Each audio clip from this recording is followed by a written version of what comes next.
Bienvenue dans votre édition des locales. Mesdames, connaissez-vous les feuillages burlesques? Non, il ne s'agit pas de striptease, mais d'art-thérapie pour lutter contre les complexes.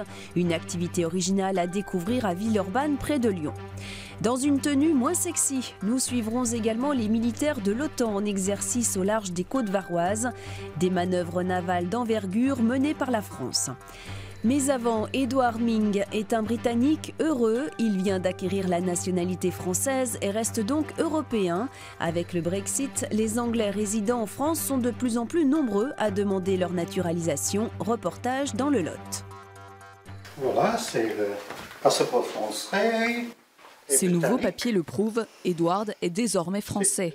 Installé dans le Lot depuis 16 ans avec sa femme, ce Britannique réfléchissait depuis un certain temps à la naturalisation. J'ai participé de la vie dans le village. J'ai beaucoup d'amis français et anglais. C'est ma vie ici. Au moment du référendum sur le Brexit, Edward découvre qu'il a perdu le droit de vote au Royaume-Uni. Une procédure automatique quand on vit plus de 15 ans à l'étranger.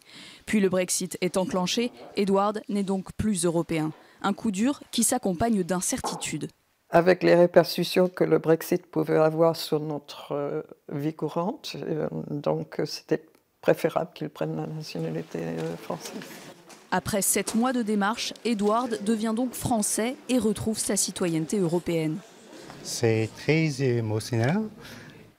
Avec lui, ils sont 7 Britanniques à célébrer cette naturalisation lors d'une cérémonie et leur nombre pourrait augmenter. Ce que nous observons, effectivement, c'est qu'il y a des demandes en instance plus nombreuses. Aujourd'hui, à l'examen des services de la préfecture, il y a 15 ou 16 dossiers de citoyens britanniques qui demandent la nationalité française.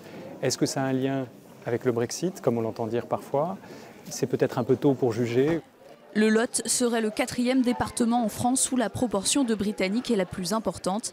L'histoire d'amour entre les deux n'est donc pas prête de s'arrêter. 13 nations, une trentaine de navires et 3500 militaires participent à de vastes manœuvres de l'OTAN au large de Hyères dans le Var.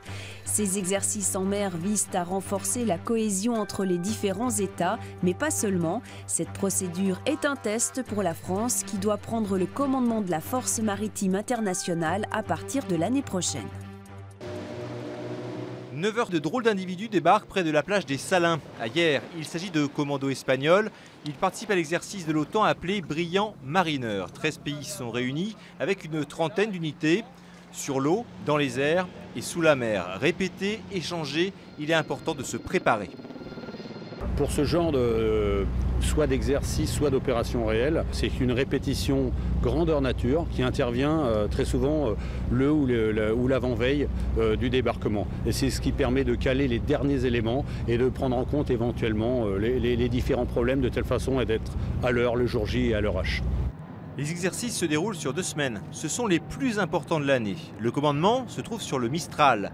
La France est à la manœuvre et va être évaluée. Cet exercice permet également une certification du travail de cet état-major qui est chargé d'organiser, synchroniser, commander cette force à la mer. Et grâce à cette certification, cette capacité à commander sera reconnue par toutes les nations de l'OTAN.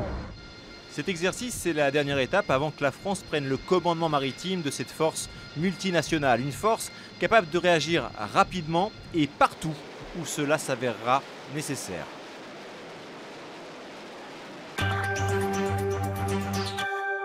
Cinéma à présent avec le petit Spirou. Le héros de la célèbre BD porte dans le film de Nicolas Barry des gants made in Occitanie. Ils ont été fabriqués dans l'atelier d'une ganterie de Millau, une boutique artisanale qui a l'habitude de travailler pour le 7e art. Salut, c'est moi, le petit Spirou. Quel est le rapport entre un héros de bande dessinée adapté au cinéma et un artisan mis à voix en pleine création? Réponse en 5 lettres, les gants. Le modèle de Spirou, en fait, c'est ce modèle-là, donc c'est le modèle de mitaine. C'est ce qu'on appelle un gant crochet, puisque dessus il y a un crochet en coton, et dessous une partie en cuir. Pour cette ganterie traditionnelle, la plus petite du genre parmi les dernières ganteries de Millau en activité, une commande très précise. 3 paires de gants de conduite, modèle rétro, taille enfant. C'est la costumière du film Le Petit Spirou qui a directement contacté l'atelier. La suite est une affaire de savoir-faire. C'est un marché un peu de niche, mais qui est intéressant. Ouais. Et souvent, c'est des gants de reconstitution ou c'est des gants bien particuliers, donc on a un cahier des charges assez serré et un timing aussi assez serré, parce que c'est toujours des délais très très courts. En matière de création pour le cinéma, cet atelier de luxe, repris par Julien et son équipe il y a 5 ans, est désormais bien rodé. Grâce de Monaco, La Belle et la Bête, les nouvelles aventures d'Aladin ou les nouvelles aventures de Cendrillon, bientôt sur les écrans. Autant d'histoires auxquelles la petite ganterie miavoise a participé à sa façon. Autant de films où le détail compte jusqu'au bout des doigts. Refermons cette édition avec cette thérapie un peu insolite. Pour travailler sa féminité et reprendre confiance en soi, l'effeuillage burlesque. À Villeurbanne, un studio de danse propose des cours en talons aiguilles et barésilles. C'est un salon un peu particulier. Elles sont entre filles. Une fois par semaine, elles préparent leur spectacle de fin d'année. Donc, on fait l'échauffement avec le boa. Après, on revoit un peu les gants. On y va, les filles? Ce spectacle, c'est de l'effeuillage burlesque. Les mains au niveau du nombril et petites hanches. Ne pas confondre avec le striptease. On se regarde, on sourit. Ici, on parle glamour, sensualité, avec humour. Ici, pas de vulgarité. Et on ouvre. Juste le plaisir d'être soi. Danseuse, art-thérapeute et professeur d'effeuillage, Ophélie s'est rendue compte qu'entre danse et théâtre, Même chose au niveau de la fesse, tu caresses. il y avait autre chose de plus fort encore. Ça a des vertus thérapeutiques, on peut dire ça comme ça, notamment sur la féminité, sur la confiance en soi, sur le rapport au corps, puisqu'on oublie un petit peu ces complexes pendant ces moments-là. Et surtout, ça change l'image qu'on a de nous, puisqu'on se rend compte que oui, on est capable d'être glamour, on est capable d'être féminine, on a tout ça en nous, il suffit juste d'oser en fait le faire ressortir. Les cours sont individuels ou collectifs, les élèves ont entre 20 et 60 ans, elles sont venues entre amies ou seules pour s'amuser ou affirmer leur féminité. À mon âge, je me suis découvert une sorte de liberté. C'est genre la première fois que vous avez toutes les mêmes jambes au même moment, quoi. Toute la semaine, je suis en jean basket dans une cuisine, être habillée en barésie, talons aiguilles, c'est pas le truc qui arrive tous les jours. Donc oui, effectivement, c'est sûr, on va chercher ce qu'on ne trouve pas ailleurs.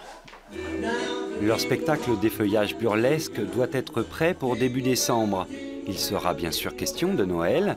Et pour avoir assisté aux répétitions, on se dit qu'il va y avoir de l'ambiance.